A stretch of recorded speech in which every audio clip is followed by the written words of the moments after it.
Okay, Assalamualaikum warahmatullahi wabarakatuh. Cikgu-cikgu sekalian.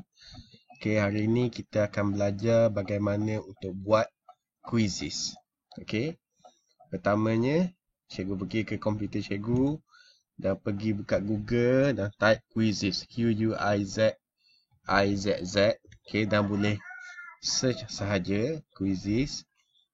Okay, cikgu ambil yang ini, quizzes, free quizzes for every student. Okay, this one. Okay, jadi apabila cikgu masuk ke sini, akan ada button start for free. Kita klik pada button start for free. Okay, saya nasihatkan cikgu-cikgu sekalian sign up dengan akaun Google. Ataupun lagi bagus, sign up dengan akaun Google Classroom yang telah diberikan oleh Ustaz tahun lepas rasanya. Okay, saya ambil contoh sini. Saya sign up dengan Google.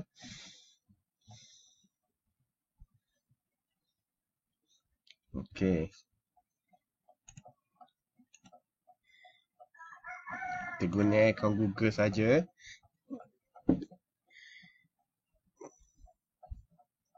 Okay, I'm using quizzes as a teacher. Okay, jadi ini adalah akaun quizzes yang telah pun cikgu-cikgu buat. Okay, dan kalau cikgu tengok sini, dekat sini adalah tempat kita nak cari quiz. Kita boleh klik je any topic yang kita nak, search je any topic yang kita nak bagi pada murid kita. Jadi yang pertama sekali, bagaimana kita nak buat quiz kita sendiri. Okay, bagaimana kita nak buat quiz kita sendiri. Okay, jadi untuk buat quiz sendiri, yang pertamanya, klik pada create new quiz. Okay, quiz name. For example, kita nak buat quiz easy vocab. Easy vocabulary. Subject, English. Okay, klik next. Okay. Kemudian, kita ambil write your own.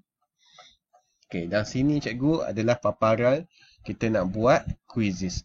Okay, contohnya saya nak buat soalan quiz basic bahasa Inggeris dan bahasa Melayu. Okay, sini cikgu boleh tulis soalan cikgu. Okay.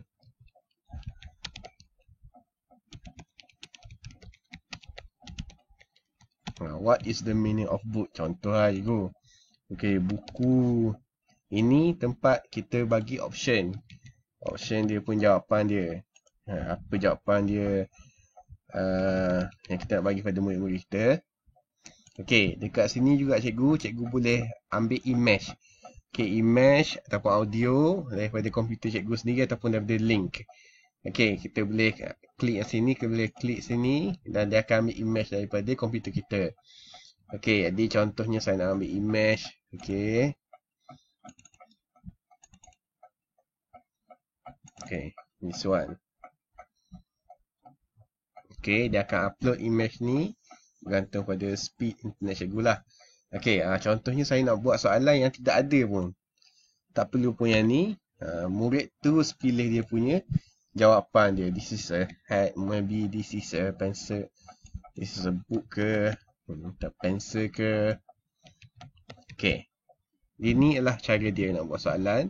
Cikgu boleh juga, boleh juga gunakan image sebagai pilihan jawapan cikgu. Okay, klik pada add image ni. Cikgu boleh juga gunakan ni sebagai pilihan jawapan cikgu. Okay, jadi tapi kalau kita guna dekat atas kita dah guna image, dekat bawah kita tak boleh guna image. Okay, kita boleh pilih salah satu sahaja.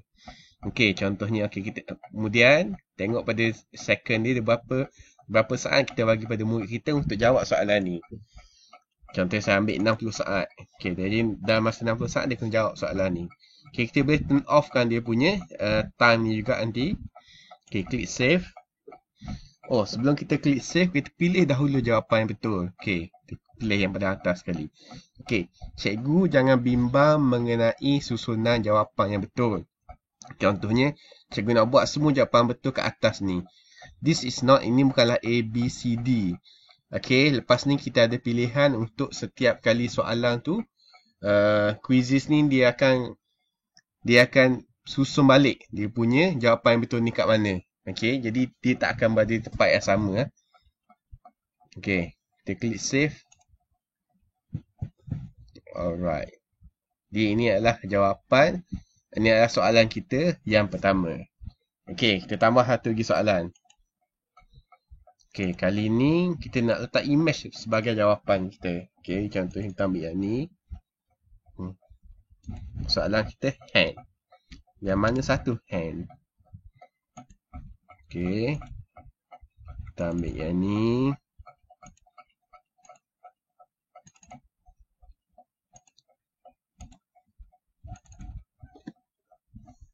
Okay.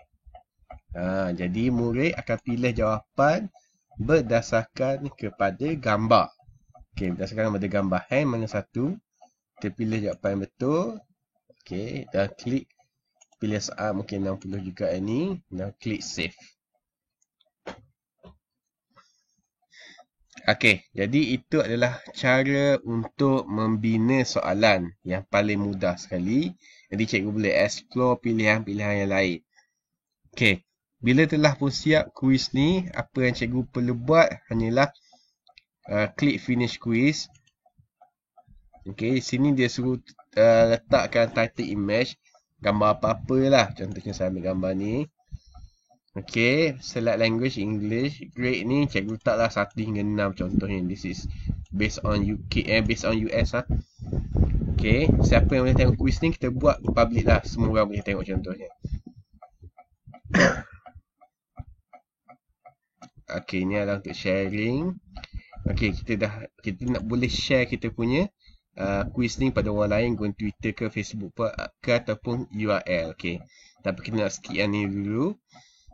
Okay, sekarang ni bagaimana kita nak ambil quiz kita dan jadikan sebagai homework. Okay, jadi kita pergi pada dekat My Quizzes. Okay, ni adalah quiz yang kita buat tadi. Klik pada My Quizzes. Kemudian, klik pada Assign Homework. Assign Homework. Okay, klik sini. Okay.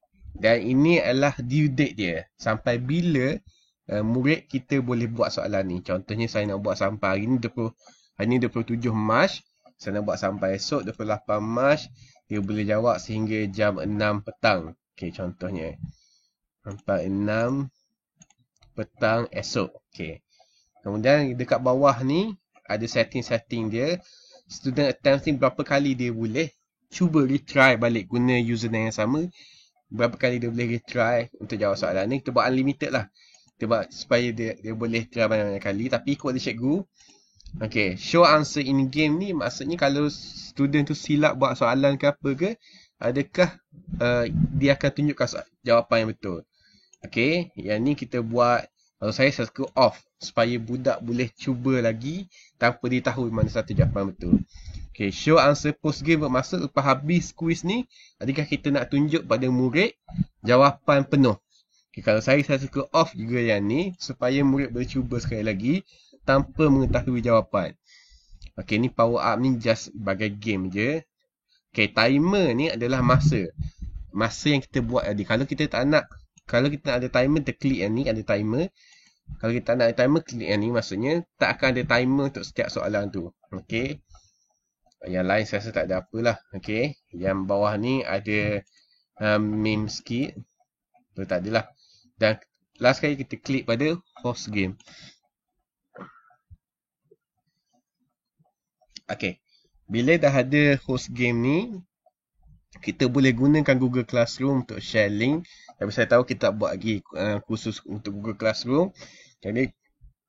Jadi apa yang cikgu boleh buat, klik je pada link ni, pada link ini. Sorry.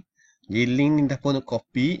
Jadi cikgu bukalah cikgu punya Telegram ke, cikgu punya WhatsApp ke apa ke. Dan cikgu boleh bagi link ni kepada grup WhatsApp, grup Telegram anak murid cikgu. Okay, contohnya. Okay. Saya nak klik, nak bagi pada dalam Telegram. Okay, jadi tadi saya dah copy, saya paste je.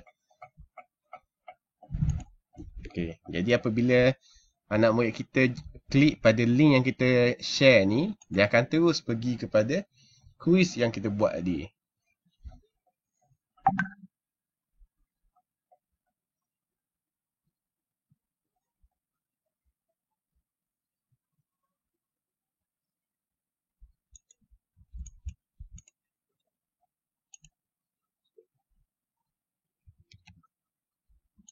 Okay, saya tunjuk sekali lagi.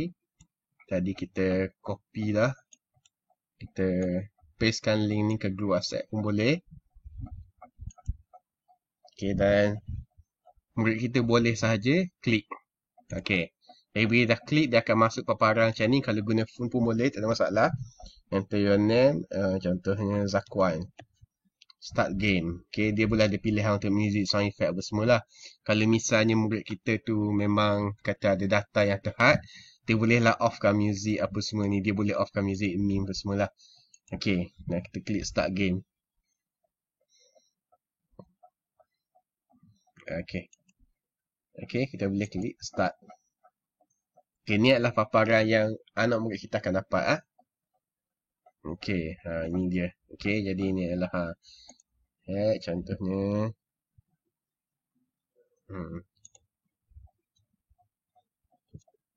All done. Okay, apabila dah siap, okay, murid kita akan dapat tengok dia punya point, dia punya markah dan dia punya ranking lah kalau ada orang lain juga yang buat. Dan kita pula, kalau cikgu tengok dekat kita punya paparan balik, okay, dekat ni paparan utama kita tadi. Kalau cikgu tengok sebelah sini ada reports. Okay, kita boleh klik pada reports ni. Dan kita boleh tengok, sudah pun ada report laporan terhadap siapa yang dah jawab soalan ni and everything. Okay, jadi ada banyak benda dekat reports ni yang cikgu boleh explore sendirilah. Okay, contohnya lepas dah siap semua ni, kita boleh print. Kita boleh print player summary ataupun semua player summary. Player summary ni dia akan tunjukkan dia punya summary macam mana setiap pelajar tu jawab soalan ni. Okay, contohnya yang ni ambil masa berapa besar and everything lah. Jadi saya tunjuk satu contoh yang daripada akaun saya sendiri. Okay.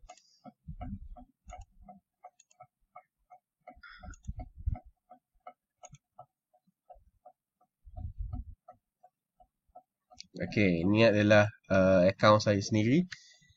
Dan ini adalah semua homework yang saya bagi sepanjang cuti kecemasan ni. Okay, internet lambat. Okay, contohnya, okay, ni soalan question tag. Okay, jadi saya boleh tengok setiap pelajar yang buat. Saya boleh tengok dekat soalan mana dia salah. Saya boleh tengok juga rumusan bagi setiap soalan tu. Okay, rumusan okay, soalan ni berapa orang yang betul, soalan tu berapa orang yang betul. Dan overview juga setiap soalan. Soalan mana yang paling ramai salah. Dan segalanya lah, banyak lah. Dan kita boleh juga print all player reports ni. Dan kita boleh beri yang ni kepada ibu bapa. Okay, pada ibu bapa. Sebab kat sini ada secara individu. Okay, contohnya ni yang Anis punya. Anis punya apa yang betul, apa yang salah and everything lah. Dia boleh tengok. Mak ayah dia boleh tengok, dia sendiri boleh tengok. Okay. Jadi itulah cikgu pengenalan kepada quizzes. Yang saya rasa lepas ni cikgu bolehlah mencuba untuk buat quizzes sendiri. Dan boleh mungkin kita kumpulkan sekali. Kita jadikan sebagai bank soalan quizzes di SK Belajar Kolam. Dan kita bagi kepada anak-anak kita yang ada internet. Okay. Itu sahaja untuk kali ni. Mungkin lepas ni saya akan buat lagi pengenalan pada benda yang lain pula. Mungkin kita akan masuk pada Google Classroom lah. Okay, terima kasih cikgu.